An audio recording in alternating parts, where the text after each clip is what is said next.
새야 새야 파랑새야 녹두밭에 앉지 마라. 녹두꽃이 떨어지면 청포장수 울고 간다. 이 노래는 지금 어른이 된 사람들이라면 아이들 시절 널리 불리우던 동요가 생각납니다. 이 노래가 왜 만들어졌을까요? 이 노래가 입에서 입으로 번진 노래라는 것밖에는 요즘처럼 노래 하나라도 이용하려면 저작권 때문에 애태울 수 없이 전해오는 이 노래입니다. 아이들의 입을 빌린 어른의 동요라고 하는 사람들도 있죠. 전해오는 전설에 의하면 구한말, 요사이는 동학농민운동이라고 부르지만은 조선왕조 시대인 구한말에는 동학난이라고 부르는 사건이 있었습니다. 무능하고 부패한 정부의 양반과 쌍놈이라는 신분사회의 갈등에 구세주처럼 나타난 동학이라는 신흥 종교에 백성들은 귀를 기울이기 시작하고 있을 때 마침 전라도 고부 군수였던 조병갑이 수세를 미끼로 농사 지을 물조차 마음대로 될 수 없게 농민들을 만듭니다. 쌀 농사를 지으려면 물이 필요한데 물세를 가지고 요즘 말로 세금 폭탄 고지서를 남발하게 된 것이죠. 견디다 못한 농민들이 몇 번을 구보군수 조병갑에게 사정을 하지만은 조병갑은 농민들이 감당하지 못할 세금을 계속 요구하죠. 결국은 농민들의 불만이 폭발되고 게다가 동학 종교에 힘입어 골기하기 시작합니다. 고종의 정부군도 농민들의 거센 공세에 떠밀려서 결국 일본군까지 끌어들여 진압하려 합니다. 온 나라가 총소리와 해양 냄새로 시끄러워지고 백성들만 난을 피하려고 피난 보따리를 싸고 오고 가고 야단이 났죠. 여기서 피난길에 한탄하는 노래가 바로 이 노래입니다. 새야 새야 파랑새야는 당시 일본군이 푸른 군복을 입고 쏘아대는 기관총 소리에 놀란 백성들의 한탄하는 소리이고, 이에 대항해서 푸른 군복을 입은 일본군 전면에서 당당히 전투지휘를 하던 전봉준 장군을 녹두장군이라고 불렀다는 것이지요. 여기에서 전봉준의 녹두밭이 동요에 나오는 것은 녹두로 묵을 쏘아 먹는 것이 농민들의 생존장이요, 이것을 지키려는 전봉준의 꿋꿋한 모습을 표현한 것이라죠. 청포장수 울고 간다의 청포장수는 일본군과 동학 농민과의 싸움의 피해자인 백성들이 결국 일본군이 동학 농민의 무장 해제시키는 광경을 보고 백성들이 애통하는 모습을 그린 것이라고 합니다. 다음은 동학난 또는 동학 농민 운동의 줄거리입니다. 시청해 보시기 바랍니다. 1882년 고종 19년 전라도 고부군에 조병갑이라는 군수가 부임합니다. 요즘과는 달리 세금 징수권까지 가진 당시 군수라는 벼슬을 걸머쥔 이 조병갑이라는 자가 농민들로부터 수세라고 부르는 요사이 말로 세금 폭탄이라는 세금을 착취하여 일본은 조정에 상납하고 나머지는 사복을 채우는 사건이 벌어집니다. 이때 농민 중 전봉진이라는 인물이 있었는데 그의 아버지 전창력도 동문에 나가가 세금을 줄여달라는 탄원서를 제출하였다가 심한 매를 맞고 귀가한 지 한 달 만에 매를 맞는 자리가 장독이라는 병의 원인이 돼서 사망합니다. 다른 농민들도 군수에게 세금이 너무 많다는 탄원서를 냈지만 번번이 하옥시키고 고문을 당합니다. 농민들도 이때 세상을 바로잡자는 동학도가 되어 조병갑의 상관인 전라북도 관찰사에게 탄원서를 내어보았지만 무반응이었고, 이를 본 농민들은 동학도가 되어서 동학 전국 조직망을 통해서 전봉준도 농민 봉기를 일으키게 됩니다. 전봉준이 이끄는 300여 명의 농민들은 전주성까지 습격해서 성공합니다. 조정에서는 놀라서 안핵사 이영태를 내려보내 이들에게 조병갑을 처벌하겠다고 진학군 사령관 홍계훈을 통해서 전하고 일단시키는 데는 성공합니다. 그런데 안핵사 이영태는 동학도가 자진 해산되자 생각이 달라지었습니다. 문제를 해결하기는커녕 해산된 동학도들을 동학도의 반란으로 규정, 비적이라는 누명을 씌워서 동학의 비적이라는 뜻의 동비라는 이름을 붙여서 뽑아야 한다고 조정에 보고를 하죠.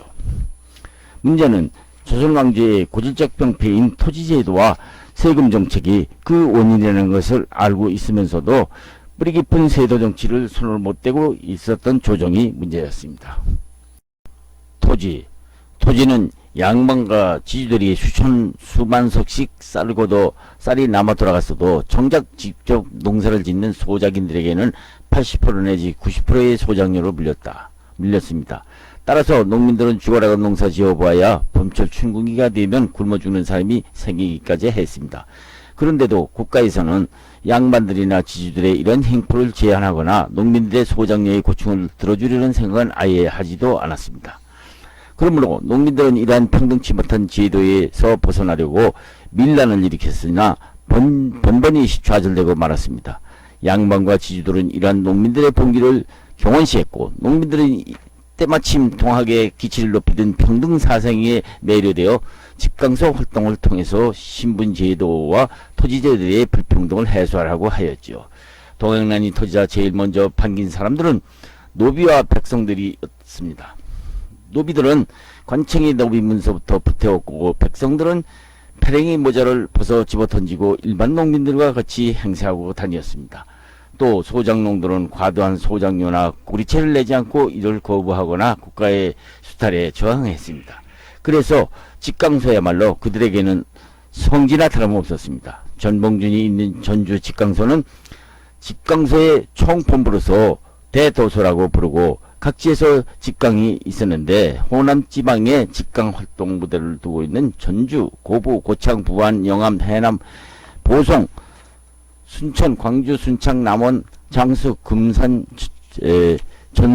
함열, 군산 등의 남접이라고 부르고 충청, 경기, 강원 지역의 공주, 홍주, 덕산, 당진, 청주, 충주, 여주, 이천, 안성, 원주, 행성, 홍천 지역을 북접이라고 불렀습니다.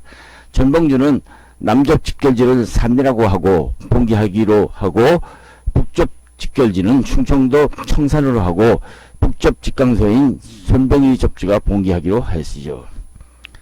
전봉주는 전주와 삼례를 일시 총지휘본부로 하고 전주의 삼례는 김계남에게 지키게 하고 선화중에게는 광주를 지키게 한 다음 북접 손병희에게 논산으로 직결할 계획을 수립하라고 하였습니다. 드디어 모든 작전 계획은 끝났고 각 직강소에서 삼례로 농민들이 모여들기 시작했습니다. 전봉주는 모여든 농민들에게 연설을 하였지요. 여러분, 이제 이 나라에는 주인이 없습니다. 일본 놈들이 내 활개를 치고 우리의 궁궐을 마음대로 드나들고 일본 군인들이 온 나라를 짓밟고 다니고 있는데도 막을 사람이 없으니 누가 주인입니까? 우편 정권을 몰아낸다는 것도 이제 일이 뒷말이 되고 말았습니다. 이제는 이 나라에서 일본 놈들을 몰아내야 합니다. 여러분, 우리의 적은 일본입니다. 여러분 모두 일어납시다. 전봉전의 피 끓는 호소가 번져나갔습니다. 가자, 서울로 가자. 서울에 있는 일본 공사놈들과 일본 놈들을 때려잡자. 누군가가 소리치자 우레 같은 박수 소리가 쏟아졌습니다. 드디어 삼례에 모이던 동학 접주들과 농민들은 10만 명이나 되었습니다.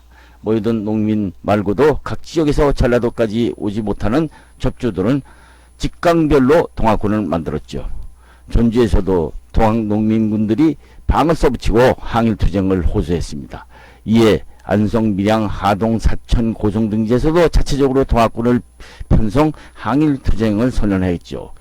9월 18일 일본 공사는 이 소식을 듣고 군국 기무처를 통해서 조선 관군도 동학군을 물리칠 기구를 만들라고 압력을 넣었습니다. 이에 조선 조정에서는 동학 농민군을 진압하기 위한 양호 순무영을 설치하고 또 순무사로 신정혜를 염려하는 동시에 선봉장에 이규태를 임명하고 일본군에게도 동학농민군 토벌 지원을 요청했습니다. 일본군은 기다리기라도 했듯이 즉각 토벌 지원 요청을 수락하였습니다. 일본군은 충청, 전라, 경상도 등의 세 방면으로 각지 동학군 토벌 작전으로 들어갔습니다. 제1대는 강원도와 충청도의 지역을 거쳐서 전라도로 투입하고 제2대와 풍부에서 추가 지원받은 병사들은 기동 타격대는 직접 충청도로 투입하고 제3대는 전라도 남쪽 강진 근방에 배치하도록 하기로 하여 물살 틈 없는 작전 계획을 수립하였습니다. 드디어 일본군과 관군은 작전에 들어갔습니다.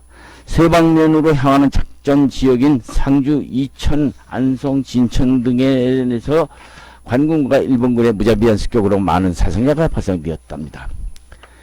동학군의 위협이 전국적으로 번질 기미가 보이자 본국에서 요청한 일개 진압 기동대 특별대대를 본국에 추가 지원을 받아서 인천 항에 도착하자마자 바로 충청도 공주 방면으로 투입하였습니다. 일본군은 이미 서울 말고도 인천, 부산, 문경, 원산에 이미 많은 군대가 들어와 작전 중에 있었음에도 불구하고 동학군을 치기 위해서 특별히 훈련을 받은 정예 기동 타격대를 보낸 것이었습니다. 10월 15일 북쪽 손병희가 남쪽 전봉준과 합류하기 위해서 논산으로 갔습니다. 논산은 여러 곳에서 쌀을 모아두는 지파 창고가 있어서 10만 대군을 모여있기에는 아주 적당한 곳이었답니다. 남북쪽 동학군 총사령관으로 전봉준으로 임명하였습니다. 북쪽 손병희는 중군 통령으로 하기로 부대 편성을 만들었던 것입니다. 북쪽 중군 통령이 작전 근거지를 마련하는 문제를 제기했습니다. 서울을 공격하려면 작전 근거지를 어디로 했으면 좋겠습니까? 전봉준은 그렇지 않아도 전주 임시 근거지가 서울과 먼 거리에 있었으므로 서울과 가까운 곳을 택하여 평택 근방으로 생각했었으나 그것은 아산만이 갇혀 만일에 있을지 모를 일본군 상륙 가능성 지역을 피하기 위해서 공주 정도로 생각하고 있었던 것입니다. 제가 처음에 산리에서 고병할 때는 전주를 근거지로 삼려 했는데 전주는 서울과 너무 멀고 지리적으로 유리한 형세가 못되어 충청도 공주 땅이 좋을 것 같습니다. 공주는 공산성이 있고 만일 일본이 아산만에 공주까지 침공한다 하더라도 시간을 볼 수가 있지 않겠습니까? 우선 공주를 거점을 정하고 일본군을 격파한 후 서울로 들어갈 준비를 해야 합니다. 전봉준은 우선 동학군을 공주로 이동 배치하기로 하였습니다. 그러나 알아보니 일본군은 공주까지 이미 내려와 논산에서 공주로 들어가는 효포 근방과 부여에서 공주 땅으로 들어가는 우금치, 우금고개, 이인 등이 관군과 일본군이 우구를 하다는 것이었습니다. 일본군이 세 갈래로 협공작전에 들어간 것은 동학군을 전라도 남쪽으로 한 곳으로 몰아서 섬멸하고 말겠다는 생각에서였습니다. 동학 농민군도 10만 명이라면 적지 않은 숫자였습니다. 그러나 안타깝게도 동학군은 조직적 훈련조차 없는 오합지졸에 불과했습니다. 갖고 있는 무기래야 죽창 아니면 몽둥이, 농기구가 대부분이었고 가물에 콩나도 총을 갖고 있었으니 탄약 구경하기란 힘들 정도였죠. 이러한 동학군에 비한다면 일본군은 신식무기로 무장하고 철저하게 훈련을 받고 온 사나운 군인들이었죠.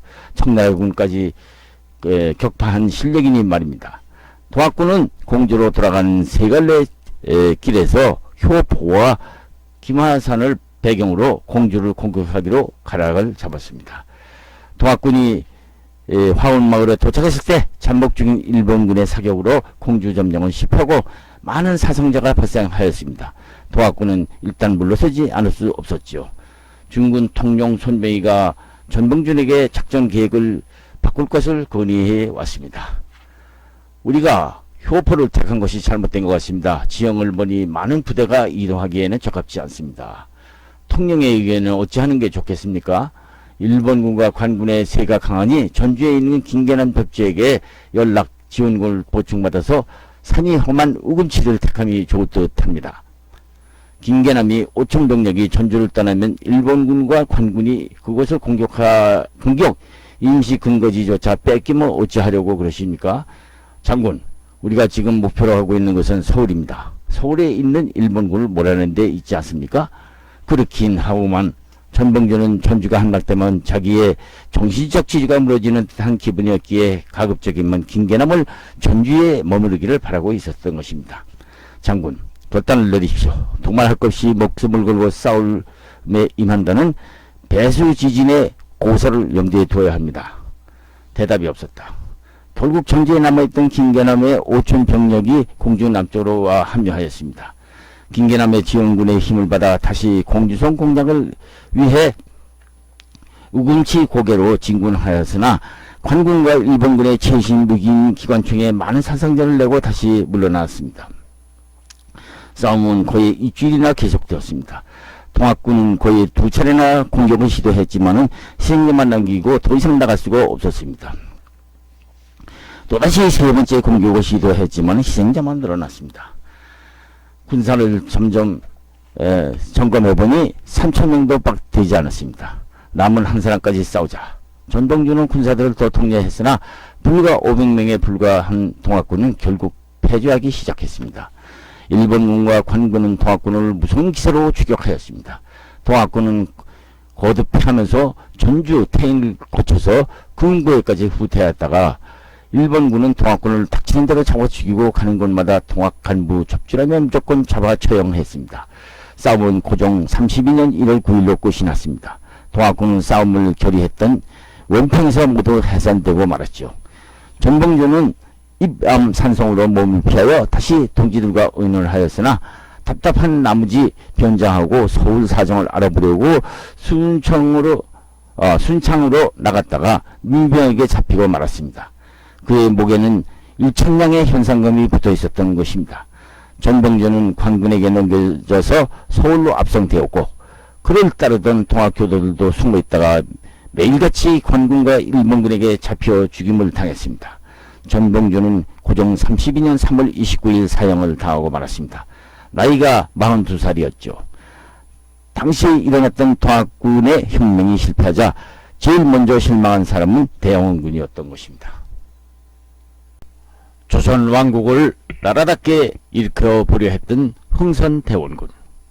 그러나 그러한 그의 열정에도 불구하고 소아병적 그만의 집착에서 벗어나지 못하고 왕권에 대한 욕망만 키우려다가 결국은 조선이라는 나라를 망하게 하는 결과만 낳게 만든 것이다.